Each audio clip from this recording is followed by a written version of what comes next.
Making your way in the world today takes everything you've got. Taking a break from all your worries sure would help a lot. Wouldn't you like to get away?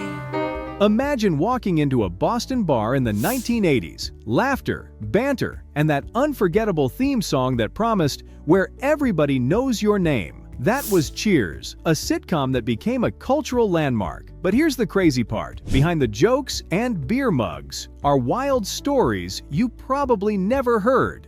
From almost getting canceled, to surprise characters, to a finale that stopped America in its tracks. So grab a seat at the bar, hit that subscribe button for more TV nostalgia, and let's dive into 7 crazy facts about Cheers. Fact 7. The finale became a national event. When Cheers finally called Last Call in May of 1993, it wasn't just another TV episode. It was a cultural moment. More than 80 million people tuned into the finale, making it one of the most watched in U.S. history. To put that in perspective, that's more viewers than the Oscars or even some Super Bowls. Across America, bars hosted viewing parties where fans toasted Sam, Norm, Carla, and the gang one last time. In Boston, the real-life pub that inspired Cheers overflowed with fans, shoulder to shoulder, singing along to the theme song as if they were regulars themselves. Absolutely mad because the cast has come out and just to wave at these people who've been out here all day and all night.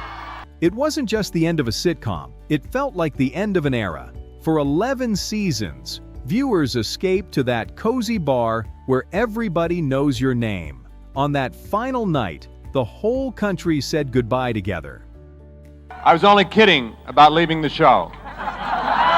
He's not serious, but what is for sure, we're all gonna miss these guys. Fact 6. Frasier was supposed to be temporary. Believe it or not, one of the most famous characters in the Cheers universe almost never made it past a handful of episodes. When Kelsey Grammer first appeared as Dr. Frasier Crane in Season 3, the plan was simple. He'd be a short-term obstacle in the Sam and Diane romance. A few episodes, maybe a season, and then gone.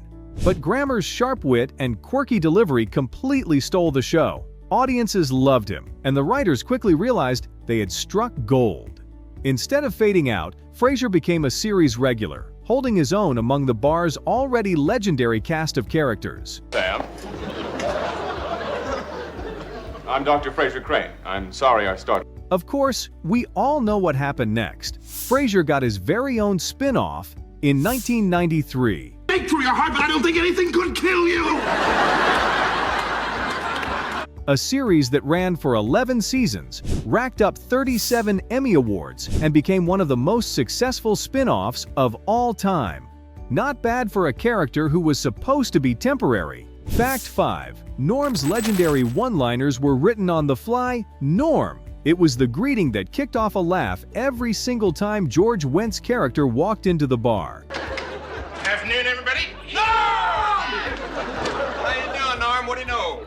Not enough. But here's the wild part. Those hilarious one-liners that followed his entrance weren't always carefully scripted. In fact, they were often written at the very last minute. The writers would scramble before filming to come up with a fresh zinger for Norm's latest arrival. Sometimes the jokes were so new that Wendt saw them for the first time right before the cameras rolled. His deadpan delivery made them land perfectly. That's funny. I was about to ask you the same thing. Turning a quick gag into one of the show's most beloved traditions. Over 11 seasons, Norm became the voice of the audience. The guy at the end of the bar with the perfect sarcastic observation about life, beer, or both. What started as a running bit turned into a signature piece of Cheers comedy, proving that sometimes the best laughs really are last minute. What's going on, Normie? It's my birthday, Sammy. Give me a beer, stick a candle in it, and I'll blow out my liver. Hey, it's his birthday, did you hear that? Fact 4. The Sam and Diane romance almost didn't happen.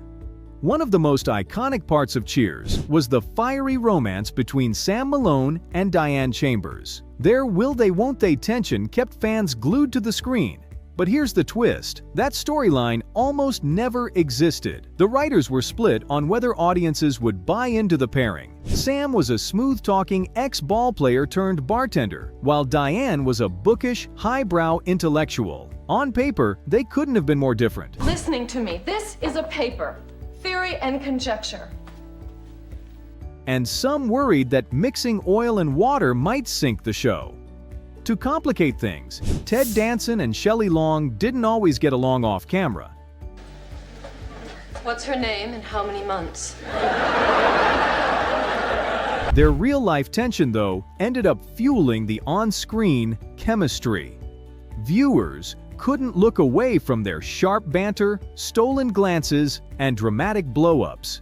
In the end, the Sam and Diane saga became a defining element of the early seasons and one of the most famous sitcom romances of all time.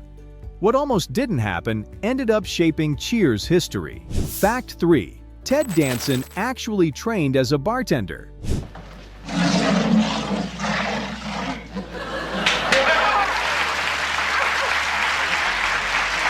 When Ted Danson signed on to play Sam Malone, the charming ex-ball player turned bartender, he didn't want to fake it. Instead of just pretending to pour drinks, Danson actually enrolled in bartending school in Boston before filming began. He learned how to handle a shaker, pour the perfect draft beer, and even slide mugs across the bar without spilling a drop.